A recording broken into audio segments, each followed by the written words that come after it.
3 histoires horribles. 3 histoires où la mort est toujours au bout du chemin. J'espère que vous allez bien. Aujourd'hui, c'est une vidéo tout particulière parce qu'on va voir 3 histoires réellement horribles. J'espère que cette vidéo vous intéressera. Si c'est le cas, n'hésitez pas à laisser un j'aime et à vous abonner à la chaîne. Je vous laisse mon Instagram juste ici si vous souhaitez me partager une histoire flippante qui vous est arrivée ou simplement me suivre, me dire ce que vous pensez des vidéos. C'est avec plaisir que j'irai voir tout ça. J'espère que vous êtes bien installés et on est maintenant parti pour se plonger dans la première histoire.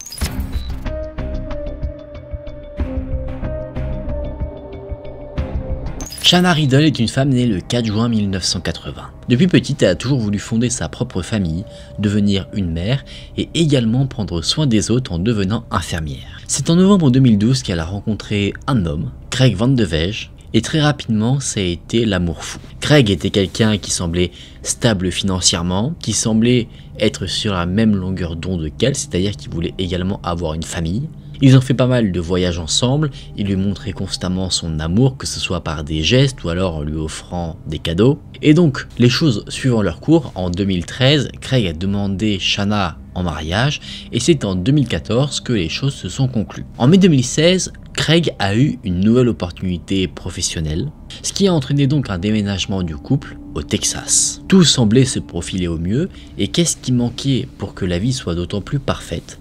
Un bébé. Après plusieurs tentatives, Shanna a réussi à tomber enceinte et elle a donné naissance à un petit garçon, Didrik, le 5 septembre 2016. Sauf que, à la naissance du petit, le comportement de Craig a changé. Il ne semblait pas aussi enthousiaste que ça à l'idée d'être un père. Il était de plus en plus capricieux, égoïste, il jouait à des jeux vidéo, il buvait beaucoup d'alcool, laissant Shanna faire tout ce qu'il fallait faire, c'est-à-dire la cuisine, le ménage et s'occuper de l'enfant. C'est pour dire, Craig et Shanna ne dormaient pas dans le même lit, Shanna dormait dans une autre pièce pour pouvoir se réveiller et s'occuper de son enfant. Craig lui par contre, il dormait tranquillement avec ses chiens et il ne se réveillait jamais pour prendre soin de son fils. Nous sommes maintenant le 15 décembre 2016. Vers 21h30, quelqu'un appelle le 911. Cette personne, c'est Craig. Il raconte à la personne qui l'a en ligne qu'il vient de rentrer du travail et qu'il a trouvé sa femme et son fils sans vie. Il dit que sa femme est dans le lit, allongée, et que son fils, lui, est dans son berceau. Assez curieux, la personne en ligne demande mais comment il sait que les deux individus ont perdu la vie. Et Craig répond qu'il y a du sang au niveau de la nuque de son bébé et de sa femme. C'est à 21h50 que Shanna et Didrik sont prononcés comme morts à cause d'entailles profondes réalisées au cou et à la nuque. Selon ce que Craig raconte, il y aurait eu une tentative de cambriolage. Il semblerait que quelqu'un se soit introduit dans la maison et ait décidé d'assassiner Shanna et son enfant et ensuite de cambrioler les lieux. Qu'est-ce qui laisse croire à tout cela? C'est que les tiroirs par exemple de la cuisine et les placards sont tous ouverts et tout est renversé par terre. Par contre, chose assez étrange, c'est que logiquement un cambrioleur est censé rechercher des objets de valeur, des objets précis. Et bien là, le portefeuille de Shanna qui était en évidence sur une table n'a pas été touché. On n'a pas retrouvé d'armes du crime, par contre on a trouvé un placard rempli d'armes à feu qui appartenaient à Craig. On est aux États-Unis donc c'est peut-être pas forcément surprenant. Le 16 décembre 2016, Craig est interrogé par des enquêteurs. Il dit qu'il est assez surpris des événements parce que personne ne pouvait en vouloir à sa famille, en tout cas il ne voyait personne. Shanna était quelqu'un qui était toujours très attentionnée, très gentille, donc elle n'avait pas d'ennemis, donc il n'a vraiment aucune idée de qui aurait pu commettre une telle horreur. Et pendant cet interrogatoire, les enquêteurs ont remarqué que Craig, alors qu'il parlait, ne montrait absolument aucune émotion, alors qu'il venait quand même de perdre sa femme et son fils qui étaient nés récemment. Évidemment, pendant l'interrogatoire, les enquêteurs ont demandé à Craig de raconter un petit peu ce que lui a fait et il a dit qu'il était parti de la maison à 11h du matin, que quand il est parti, Shanna ainsi que son fils dormaient et qu'il est arrivé un peu en retard au travail vers 11h40. La police lui fait répéter plusieurs fois son histoire à des moments différents pour être sûr que ce n'est pas une histoire inventée et parfois des morceaux de l'histoire varient. C'est-à-dire que dans une version, Shanna et son enfant dormait quand il est parti. Dans une autre version, Shanna se réveille, l'embrasse et lui dit au revoir. Des petites suspicions commencent à être lancées à l'encontre de Craig. Donc, dans ce sens-là, on lui demande comment se passait sa relation avec sa femme. Il dit que ça se passait plutôt bien, qu'elle avait appris à cuisiner mieux en suivant des cours de cuisine en ligne, que c'était vraiment quelque chose d'incroyable, que lui en était très heureux parce qu'il en était le bénéficiaire d'un côté, mais il admet qu'il avait quelques problèmes financiers, quelques dettes qu'il essayait de couvrir en mettant un petit peu de côté, et que l'assurance vie de sa femme et de son fils permettait du coup de couvrir une partie des dettes. Il dit que celle de son fils devait être autour des 5 000 ou 6 000 $, mais celle de Shanna, elle, était aux alentours des 130 000 $. Donc à peu près 135 136 000 $ pour les deux réunis. Sauf que, sur ce point-là, Craig ment. Le montant des assurances vie est bien plus élevé. On s'approche plus des 1 million de $, c'est-à-dire 718 000 $, quelque chose comme ça, donc on est quand même loin de ce qu'il annonçait de base. Donc là, le motif d'assassinat pour raison financière commence un petit peu à émerger. La police demande si ils peuvent prendre le téléphone de Craig pour fouiller dedans. Craig accepte, mais il demande juste quand est-ce qu'il pourra le récupérer. Après cela, il s'endort. Chose qui est quand même bizarre. Je pense que quand ta famille vient de se faire assassiner, t'es plutôt bien éveillé même si t'es fatigué. L'enquête se poursuit. On trouve divers éléments, mais pas forcément dans la maison. On les trouve dans la voiture de Craig. On trouve un gant en latex, et sur ce gant, il y a des traces étranges qu'on pourrait apparenter à du sang. Donc, naturellement, on a envoyé ce gant pour réaliser des tests, et en attendant les résultats, la police a fouillé le fameux téléphone. Et dans ce fameux téléphone, ils ont trouvé que Greg utilisait des applications de rencontres. Donc c'est assez étrange d'utiliser ce genre d'application si ton mariage se passe bien, en tout cas par rapport au dire que Craig a prononcé à la police. Et les enquêteurs ont également remarqué que Craig avait été en contact avec son ex. Dans une des conversations, Craig demande clairement s'il pourra coucher avec elle une dernière fois. Il y avait également des messages qui disaient que Craig avait l'intention de divorcer de Shanna. Donc tout semble montrer que le mariage idéal dont parlait Craig était peut-être un peu plus affreux que cela. On a ensuite interrogé les collègues de Craig. Et encore une fois, ce que Craig a pu dire à ses collègues de travail ne correspondait pas du tout à ce qu'il a pu dire à la police. Il osait dire haut et fort qu'il oubliait son mariage dans la boisson. Et il était aussi très expressif sur un autre point. Ce point, c'était le fait de devenir riche très rapidement. Et par un biais en particulier, par le biais des assurances vie. On dirait bien là que tout commence un petit peu à s'agencer pour nous mener vers la vérité. Bon, je pense de toute manière que vous avez compris qui était le responsable et pourquoi, mais on va continuer un petit peu. Les collègues de Craig ajoutent également que le jour du meurtre, Craig était en retard de 45 minutes au travail. Ce jour-là, il s'est garé au niveau d'une caméra, probablement pour montrer qu'il était là toute la journée, et il est parti ensuite le soir après son service, vers 21h29. Pour en revenir au corps des victimes, l'examen médico-légal a montré que les deux victimes auraient probablement perdu la vie avant que Craig ne parte au travail. C'est-à-dire que Craig aurait pu tuer sa femme et son fils, aller au travail, et rentrer le soir, faire comme si de rien n'était, et faire comme s'il avait découvert le corps de sa famille. Le 19 décembre 2016, Craig est interrogé de nouveau par la police et cette fois-ci on lui demande de passer au détecteur de mensonges. Craig est très furieux parce qu'il ne pensait pas qu'il allait être interrogé de nouveau, il pensait qu'il avait été appelé par la police pour récupérer son téléphone. Donc, en colère, il a décidé de ne pas répondre aux enquêteurs et il est parti. Et c'est là que pendant quelques jours, Craig a disparu. On n'arrive plus à remettre la main dessus jusqu'au 21 décembre 2016. Apparemment ce jour-là, un employé a été approché par un étranger alors qu'il travaillait dans une boutique dans le Colorado. L'homme lui a dit qu'il était recherché par le gouvernement pour avoir assassiné sa propre famille. Immédiatement, l'employé a appelé le 911 et l'étranger s'est enfui. Sauf que la police est intervenue très rapidement, donc ils ont pris en chasse le véhicule de l'étranger qui n'avait pas de plaque d'immatriculation. Il a été arrêté, et qui était au volant de ce fameux véhicule, qui était cet étranger? Gagné, jackpot, c'était Craig. Donc là il a été arrêté et ramené au Texas. Et dans ce véhicule, d'autres éléments ont été trouvés. Il y avait des armes à feu, mais pas n'importe lesquelles. Il y avait un fusil d'assaut et 2 armes de poing. Pourquoi faire? On ne sait pas. Quoi qu'il en soit, Craig ici a été arrêté pour le meurtre de sa famille, donc pour le meurtre de 2 personnes. Qu'est-ce qui a permis d'inculper Greg? Ce sont les fameux tests réalisés notamment sur le gant, car on a retrouvé sur celui-ci l'ADN du bébé, et à l'intérieur du gant il y avait l'ADN de Craig. Lors de son procès, il a plaidé non coupable, mais les preuves n'allant pas dans son sens, il a été incarcéré. Ce qu'on pense, c'est que Craig, la nuit du meurtre, est resté toute la nuit éveillé à boire et que finalement il aurait pris la décision de mettre fin à la vie de sa famille. Il aurait commis l'atrocité en question et après cela, il aurait tout nettoyé pour faire penser qu'il y a eu un cambriolage. Après les événements, il s'est rendu au travail. Et le soir, il a essayé de jouer un rôle en faisant croire que sa famille avait été victime d'un cambriolage qui avait mal tourné. Suite à tout cela, il a été emprisonné à vie, sans possibilité de libération conditionnelle.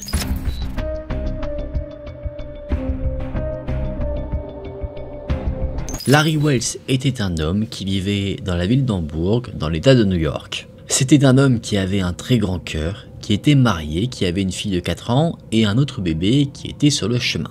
Larry était décrit comme quelqu'un qui avait su garder son âme d'enfant. Et donc, il avait trouvé pour lui le job parfait. Ce job, c'était un travail d'assistant manager dans un Toys R Us dans la ville où il habitait. Il y travaillait depuis 6 ans et il était extrêmement dévoué à son emploi. Tous ses collègues l'adoraient. D'un point de vue professionnel, il était irréprochable. Et pourtant, une tragédie lui est arrivée. Le 29 juin 2013, à 5h47, le matin très tôt, une personne a appelé le 911. Cette personne, qui était une femme, a expliqué qu'elle était arrivée au magasin pour décharger un camion et qu'elle a trouvé son manager sans vie et qu'on lui avait apparemment tiré dessus. Immédiatement, les secours sont intervenus. Malheureusement, la personne qui était une victime ici était Larry. Il était assis sur une chaise, sans vie. Il y avait du sang sur la chaise où il était assis, sur les murs et sur le sol. En analysant le corps, les secours ont remarqué que Larry avait un faible pouls, donc ils se sont précipités pour l'emmener à l'hôpital et le sauver. Dans l'ambulance, la personne qui l'a pris en charge a remarqué qu'on n'avait pas tiré sur Larry, mais qu'on l'avait poignardé. Malheureusement, il a perdu la vie pendant le trajet, suite à ses blessures. Là, c'est sûr qu'on a affaire à quelque chose de criminel. Donc, la police intervient pour enquêter et découvrir quelle est la vérité derrière cette chose horrible qui vient de se passer. La scène de crime est affreuse car il y a du sang partout, mais il y a quelques preuves. Par exemple, il y a une casquette de supporter d'une équipe de foot américain qui se trouve sur le sol. Cette casquette est donc envoyée pour être analysée et qu'on puisse voir enfin si elle appartient aux joueurs, si on a des informations déjà existantes. Les collègues de Larry sont interrogés et de ce que les enquêteurs ont appris, les collègues ainsi que Larry sont arrivés au travail vers 4 h du matin. Ils étaient arrivés aussitôt pour faire l'inventaire, les portes du magasin étaient verrouillées après le passage des employés, mais vers 5 h du matin, les collègues ont remarqué que l'une des portes avait été déverrouillée. Il se trouve qu'en fait, la personne qui a appelé les secours, donc la collègue de Larry, a découvert le corps de celui-ci quand elle est allée l'informer qu'une des portes du magasin était ouverte. Donc les enquêteurs supposent que la personne responsable de la mort de Larry est l'un de ses collègues. Et là, un espoir vient dans la tête des enquêteurs. Le magasin est sécurisé par un système de caméras de surveillance. Donc, ils décident d'aller voir si il n'y aurait pas des enregistrements qui auraient pu permettre de voir le tueur. Le système des caméras se trouvait dans le bureau de Larry. Ils s'y sont rendus et là, ils ont trouvé un système qui était débranché. Mais les enregistrements étaient directement envoyés sur un serveur. Donc, il suffisait d'aller dans un autre magasin pour se connecter au serveur et voir les différents enregistrements qui avaient été capturés jusqu'au moment où le système avait été débranché. C'est ce que les enquêteurs font, ils vont dans un autre magasin et ils tombent sur un homme. Bernie Gruska, qui était le responsable de la prévention des pertes. Je ne sais pas ce que ça veut dire, mais en anglais c'est The Loss Prevention Manager. Donc ce fameux Bernie a accepté de montrer les enregistrements à la police, et donc voilà ce qu'ils ont découvert. Larry est arrivé au magasin vers 3 h 55 du matin. Ses 4 autres collègues l'ont suivi. Ils ont vu un petit peu l'activité qu'il y a eu, notamment quand les collègues sont arrivés, ils ont parlé dans un talkie-walkie pour que Larry leur ouvre la porte. On voit Larry sur les enregistrements qui déverrouille une sorte de porte de garage pour qu'un camion puisse rentrer, faire des livraisons, ce genre de choses. Et à un moment donné, alors que les enquêteurs tombent sur l'enregistrement de la porte principale, là ils voient quelque chose qui les intéresse. La vidéo n'est pas de très bonne qualité, mais ce qu'ils voient, c'est un homme qui a littéralement une tenue de suspect. La tenue et le comportement d'ailleurs. C'est une personne habillée tout en noir avec une écharpe sur le visage, une casquette qui ressemble étrangement à celle qui avait été trouvée sur la scène de crime, et cette personne semble se faufiler dans les différents allées du magasin. On voit la personne rentrer dans le magasin, faire sa vie, mais on ne la voit jamais ressortir parce que c'est là que les caméras ont été débranchées. On la voit rentrer dans le bureau de Larry, et après, coupure des enregistrements. Les enquêteurs concluent que, peu de temps après que les caméras aient été débranchées, Larry a été assassiné et que le responsable est la personne que l'on voit sur l'enregistrement. Les câbles dans le bureau de Larry qui reliaient justement le système de sécurité ont été envoyés en labo pour être analysés parce qu'ils ont été débranchés à la main. Donc peut-être qu'il y avait une trace du tueur sur ces câbles-là. Plusieurs fois, la police a regardé les enregistrements pour essayer de distinguer des éléments qui pourraient identifier le tueur, mais la vidéo ayant beaucoup de grains, ils n'arrivent pas à avoir grand-chose de physique. Par contre, dans l'attitude, là, ils peuvent déterminer certaines choses. C'est pour vous dire, en fait, la personne a une manière de se déplacer assez particulière. Voici un rapide récapitulatif de tout ce que les enquêteurs ont découvert avec donc leur analyse des enregistrements, mais également avec les résultats qui ont été donnés par les labos scientifiques. Déjà, l'ADN retrouvé sur les câbles des systèmes de sécurité est le même que celui présent sur la casquette qui a été laissée sur la scène de crime. Donc déjà, ça, c'est la même personne. En plus, on pense que la personne qui s'est introduite dans le magasin connaissait les lieux. Parce que sur l'enregistrement vidéo, on remarque que la personne se dirige droit vers le bureau. Elle ne fait pas des détours dans les allées comme si elle cherchait quelque chose. La personne connaît le chemin. Prochaine étape pour la police, c'est identifier le tueur. Donc, ils prennent tous les employés actuels du Toys R Us et des employés passés. Ils prennent également de l'ADN de personnes qui ont côtoyé Larry, qui font partie de sa vie, donc des amis, des proches. La police demande également au FBI d'effectuer un profil de tueur, parce que la police sait que le tueur n'est pas présent dans leur système. Ce n'est pas quelqu'un qui a déjà été arrêté et dont on a l'ADN en stock. C'est quelqu'un armé d'un couteau, mais on ne sait pas qui, quelqu'un qui n'a pas été arrêté par le passé. On a eu un suspect potentiel à un moment donné, quelqu'un qui venait de sortir de prison, mais finalement, tout semblait mener vers cet homme car il avait un couteau, il avait une voiture qui appartenait à un ancien employé de Toys R Us, donc on pensait que c'était lui, mais on a réussi à avoir son ADN et il n'y avait pas de match. Donc en fait, on n'a pas écarté à 100% cet individu, mais il y avait quand même une probabilité assez mince que ce soit lui. Et ce qui est fou dans cette histoire, vous allez voir, c'est que le tueur était peut-être plus proche qu'on ne le pensait. Effectivement, je vous ai dit juste avant que la police a demandé à avoir l'ADN de tous les employés et anciens employés. Sauf que il y en a un qui avait toujours une excuse pour ne jamais donner son ADN. Ne jamais se présenter au poste de police pour faire les tests. Cette personne, c'est le fameux Bernie. La personne qui avait accepté de montrer les enregistrements des caméras de sécurité. Il avait dit à la police que Larry était un de ses amis, qu'il était très attristé d'apprendre son décès. Et ce qui a mis un peu la puce à l'oreille de la police, c'est qu'à un moment donné, en excuse pour dire qu'il ne pouvait pas se présenter au poste de police, c'était qu'il devait aller à une conférence. Sauf que la police s'est renseignée auprès de ses propres patrons, et les patrons ont dit non, il n'y a pas de conférence. Donc, la police a compris que Larry avait menti. Et s'il a menti sur ce point, pourquoi ne pas avoir menti sur d'autres sujets? Les enquêteurs ont donc voulu confronter directement Bernie et l'ont trouvé au domicile de son père, là où il vivait. Et ils ont remarqué des détails assez intrigants qui avaient des liens assez particuliers avec l'enquête. Par exemple, en arrivant devant la maison, il y avait la voiture du père de Bernie et sur la voiture, il y avait un autocollant. Autocollant qui était le même que celui qu'il y avait sur la casquette qui a été retrouvée sur la scène de crime. Maintenant qu'il était vraiment confronté à la police, la Bernie n'a pas pu s'échapper, trouver une excuse pour ne pas donner son ADN, donc la police a récupéré un échantillon d'ADN, et là, ça colle. C'est bien Bernie qui a laissé son ADN sur la casquette et sur les câbles du système de sécurité. Autre détail, après que les résultats soient tombés, quand la police est revenue pour confronter Bernie, les policiers ont activé leur bodycam. Et donc pendant cette confrontation, ils ont pu remarquer plusieurs choses. Déjà, Bernie était vraiment sur la défensive, tant bien que mal, et il avait une démarche, la même démarche que l'individu qu'on voyait sur les enregistrements vidéo du magasin. Après, il s'est justifié sur le fait qu'il avait son ADN, par exemple sur les câbles, en disant que, eh bien, il travaillait dans le magasin de temps en temps, donc il était amené à toucher ses câbles. On y croit, on n'y croit pas. Quoi qu'il en soit, la police n'y a pas vraiment cru, donc ils ont finalement arrêté Bernie. Bernie, lui, disait que si jamais il avait été responsable de tout cela, il n'aurait pas laissé autant de preuves. Piètre défense, je trouve, de dire que si jamais tu l'avais fait, tu l'aurais mieux fait. Bizarre. Et grâce à l'arrestation de Bernie, la police a pu obtenir un mandat de perquisition pour fouiller le logement qu'il occupait avec son père. Et la police a remarqué quelque chose qui permet de tout comprendre. Ils ont trouvé des objets vendus par le magasin, des objets qui ont un prix très élevé.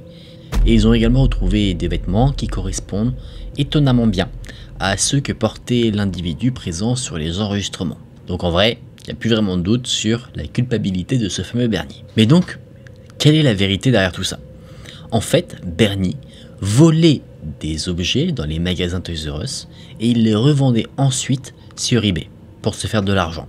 Il se servait de son emploi comme couverture. En plus, il avait un poste qui permettait de dissimuler justement les pertes réalisées par le vol des différents objets. Le jour de la mort de Larry, il était allé dans le magasin pour cette fois-ci non pas voler des objets mais voler le coffre-fort. Effectivement, il avait une dette financière qui ne faisait qu'augmenter de jour en jour, donc là il voulait prendre directement dans la caisse. Sauf que alors qu'il était en train de faire ses manipulations dans le bureau, Larry est arrivé. Évidemment, Larry, qui était dévoué, n'a pas voulu laisser faire Bernie. Un combat entre les deux hommes s'en est suivi, entraînant la mort de Larry, qui voulait simplement protéger le magasin où il travaillait et défendre ses employés. Finalement, Bernie, pendant son procès, a plaidé coupable d'homicide involontaire, et il a été condamné à 25 ans de prison.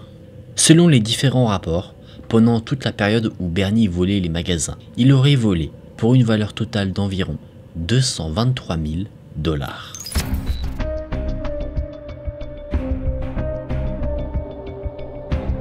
Daniel Alceste était un homme qui avait un grand esprit de famille. Depuis sa jeunesse, il a toujours voulu être un père, donc il était totalement comblé quand il a eu ses 3 enfants, avec Elizabeth Mett, une femme qu'il avait rencontrée pendant qu'il réalisait ses études. En 2006, Daniel a eu une opportunité professionnelle d'un job dans l'informatique qu'il a accepté. C'était un travail qui était très bien payé, qui était très enthousiasmant, donc il a accepté. Et lui ainsi que sa femme, Elizabeth, se sont engagés dans la politique, si bien qu'Elizabeth a obtenu un poste de sénatrice au Nevada. Sauf que c'était un emploi, cet emploi de sénatrice, qui demandait énormément de temps. Elle était amenée à réaliser beaucoup de voyages, pendant que Daniel, lui, restait à la maison pour s'occuper des enfants. Mais cette distance-là, qui s'est créée à cause de l'emploi de sénatrice, a fait que le mariage s'est petit à petit effondré, entraînant par la suite à un divorce. Ce divorce a été très difficile pour les enfants de Daniel et d'Elizabeth, mais surtout pour l'un d'entre eux, la plus jeune des filles, Sierra. Étant très impactée par ce divorce, elle a commencé un petit peu à se renfermer sur elle-même. Elle était assez distante. Et les choses qui n'ont rien arrangé à tout cela, c'est qu'en 2012, Elizabeth a déménagé en Alaska avec ses 3 enfants, augmentant donc la distance que les enfants avaient avec leur père. Daniel, qui était lui aussi loin de ses enfants, était ravagé psychologiquement, donc il s'est lancé corps et âme dans son travail pour essayer d'oublier sa peine. En 2013, Daniel a eu un nouvel emploi qui l'a fait déménager au Texas. Elizabeth, elle, a continué de faire sa vie et en 2020, elle s'est même remariée. C'est là qu'est venue la fameuse pandémie qu'on a tous connue et Daniel, ne voulant pas être seul, a décidé de rester avec une de ses amies du nom de Peggy. En plus, il est resté à Las Vegas, donc il était très content parce qu'il pouvait être proche de ses enfants qui eux aussi avaient emménagé avec leur mère à Las Vegas. Sierra, la plus jeune des filles, celle qui était le plus impactée par le divorce, disait que vivre avec sa mère c'était un véritable enfer. Elle, la seule chose qu'elle voulait, c'était aller vivre avec son père. Son père était totalement ok avec ça, mais pour vraiment finaliser la chose, il fallait que ce soit validé juridiquement. Sauf que pendant la période de validation, Sierra devait aller vivre chez sa mère. Finalement, ça a été validé, donc Daniel a loué une maison que mettait en location son ami Peggy, et Sierra est allée emménager chez lui. On pourrait penser que tout pourrait bien se passer, mais c'est là que le comportement de Sierra a commencé un petit peu à être problématique. Elle fuguait pas de la maison, mais elle sortait en douce. Et elle sortait en douce pour aller voir quelqu'un, un jeune homme âgé de 18 ans, Aaron Guerrero, quelqu'un qu'elle avait rencontré en ligne. La famille de Sierra, donc Daniel ainsi que son ex-femme, ne voyait pas cette relation d'un bon oeil. D'ailleurs, c'était pas les seuls. La famille d'Aaron également ne voyait pas cette relation assez particulière d'un bon oeil. Donc, les deux familles étaient d'accord sur un point. Ce point, c'était que Aaron et Sierra ne devaient plus se voir. Sauf que les deux jeunes n'en ont fait qu'à leur tête. Ils ont continué de se voir en douce sans qu'aucune des deux familles ne soit au courant. Le 7 avril 2021, Daniel a posté sur les réseaux sociaux une photo de lui à l'aéroport. Et cette photo, c'est le dernier signe que Daniel était vivant. Depuis, plus personne n'a entendu parler de lui. Le lendemain, le 8 avril, La mère de Daniel, Christine, a donc appelé Sierra pour savoir si Daniel était bien rentré. Sierra a dit que tout allait bien, mais que le téléphone de Daniel ne marchait plus. Et de par le comportement de Sierra, Christine, la mère, elle, ne la croit pas. Donc elle dit que si elle n'a pas de preuve directe que Daniel va bien, elle appellera la police. Ce qu'elle fait, c'est pas appeler la police, c'est qu'elle appelle Peggy, l'amie, pour aller voir directement au domicile si Daniel va bien. C'est donc le 9 avril que Peggy ainsi qu'un ami, Joey, se rendent au domicile. Sierra était au courant de la venue de Peggy parce qu'elle avait été prévenue par Christine, la mère de Daniel, donc sa grand-mère. Et chose étrange en arrivant, c'est que Peggy a constaté que la porte d'entrée était ouverte. De plus, il y avait énormément de fumée dans la maison. Peggy et Joey sont allés donc au point d'origine de la fumée, c'est-à-dire le garage, et ils ont trouvé un spectacle horrible. Ils sont tombés sur un corps brûlé. D'abord, ils pensent que c'est Sierra. Mais c'est une fois que le 911 a été appelé que les enquêteurs ont conclu que la personne brûlée n'est pas Sierra, mais c'est Daniel. Le corps était extrêmement brûlé, ce qui rendait l'identification très compliquée. Et ce qu'il y avait également sur ce corps, c'est 70 entailles, dont plus de la moitié qui se trouvait au niveau du cou et de la nuque. Son poignet était même tellement entaillé qu'il était presque démembré. Et ce que pensent les enquêteurs à première vue, c'est que Daniel a été attaqué alors qu'il se trouvait dans le salon tranquillement. Il n'y avait pas de signe d'entrée forcée, donc la thèse du cambriolage a rapidement été écartée. Et des objets assez inquiétants ont été trouvés dans la maison. Des scies, une tronçonneuse, de quoi nettoyer une scène de crime, des reçus de cartes de crédit. Donc par rapport à ces différents reçus, la police a regardé des caméras de vidéosurveillance. Par exemple, s'il y avait un reçu dans un magasin, ils regardaient la caméra associée au magasin et ils ont remarqué des choses qui permettent de faire avancer l'enquête. Ils ont remarqué que Sierra conduisait la voiture de Daniel et que sur le siège passager, il y avait son petit ami Aaron. Tout laisse penser que c'est bien Aaron et Sierra qui sont responsables de la mort de Daniel, mais ils sont introuvables. Un mandat d'arrêt est donc émis à leur encontre et ils ont été retrouvés parce qu'ils comptaient prendre un bus pour quitter la ville, mais n'ayant pas de ticket, on leur a demandé leur papier d'identité, ce qui a fait ressortir leur mandat d'arrêt et donc la police a été directement appelée pour les intercepter. Les deux jeunes ont été interrogés, on a fouillé leur téléphone et dans leur téléphone on a trouvé des preuves irréfutables. Il y avait à l'intérieur des téléphones beaucoup de photos et de vidéos où les deux jeunes s'embrassaient. Et il y avait une vidéo bien particulière où les deux jeunes disaient à quel point ils avaient eu des relations intimes intenses juste après la mort de Daniel. Et dans les vidéos, ils exprimaient clairement ce qu'ils avaient fait. Et d'ailleurs, ils ne montraient aucun remords vis-à-vis de ce sujet-là. On a retrouvé l'ADN de Sierra sur un des couteaux qui avait été utilisé pour créer des entailles sur le corps de Daniel. L'ADN d'Aaron a été retrouvé sur un autre couteau. Donc là, vraiment plus aucun doute sur qui est responsable de cette atrocité. Finalement, pendant le procès, Aaron et Sierra ont plaidé coupables et les deux ont été condamnés à la prison à vie. Et voilà les amis, on a fini pour ces trois histoires vraies horribles, ces trois faits divers. Ce sont trois histoires qui sont affreuses parce que les personnes qui sont victimes de ces histoires sont des personnes qui étaient de très bonnes personnes. Elles ont été victimes de la folie d'autres personnes. Elles ont parfois été même victimes de la folie de membres de leur propre famille, des personnes qu'ils n'auraient probablement jamais suspectées. Donc c'est juste horrible. Je suis heureux que les personnes responsables à chaque fois aient été appréhendées pour qu'elles ne soient plus en liberté dans les rues. En tout cas, j'espère que cette vidéo vous a intéressé. Si c'est le cas, n'hésitez pas à laisser un j'aime et n'hésitez pas à vous abonner à la chaîne. Je vous remets mon Instagram juste ici si vous souhaitez me suivre et m'envoyer une histoire flippante qui vous est arrivée. Merci d'avoir regardé la vidéo jusqu'à la fin. Moi, je vous dis à très vite dans une prochaine vidéo. Prenez soin de vous, c'était Aken. Salut!